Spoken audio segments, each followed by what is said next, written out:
Une question qui a été posée, comment faire lorsque dans un couple, on n'est pas d'accord sur la façon d'éduquer ses enfants? Alors d'une manière générale, il faut déjà savoir que le point de désaccord, ce n'est jamais vraiment ça le problème. Ça, c'est juste un reflet de votre mode de fonctionnement. Je m'explique. Le couple, c'est comme un système. Dans un système, dès que l'un fait quelque chose, il influence automatiquement l'autre. Par exemple, si on a un des deux membres du couple qui a tendance à vouloir tout contrôler, alors l'autre va soit se mettre en retrait, soit résister. Mais il y aura obligatoirement une interaction.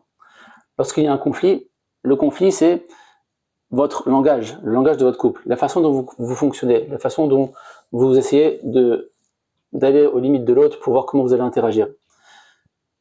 Ce que je veux dire, c'est que dans un cas où vous n'êtes pas d'accord, et l'idée n'est pas de savoir qui a raison, qui dit vrai, ou selon qui on va aller, mais plutôt de savoir comment, ensemble, à deux, on va essayer de trouver une voie intermédiaire qui convienne à chacun. Si chacun met un peu dedans son vin, on pourra trouver un compromis. Je prends un exemple. Si on a une maman qui veut que les enfants dorment le soir à 19h30. 19h30, ça y est, tout le monde doit être au lit. Et le papa, il pense qu'ils peuvent rester jusqu'à 21h, ils peuvent se détendre, ils peuvent rester encore un petit peu. On a un désaccord. Alors qu'est-ce qu'on fait? On va discuter posément et on va trouver un compromis. Par exemple, ça peut être, bon, ils vont dormir à 20h15. Ou ça peut être, ils vont dormir à 19h30, mais un jour sur deux, un jour sur trois, ils vont dormir à 21h. Essayez de trouver une voie intermédiaire. Ça veut dire que lorsqu'il y a un conflit, au lieu d'utiliser le conflit pour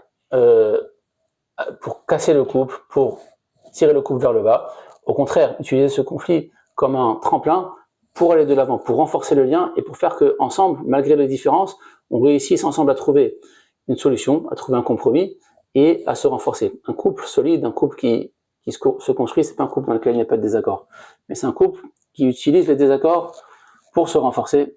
Be'atzlacha.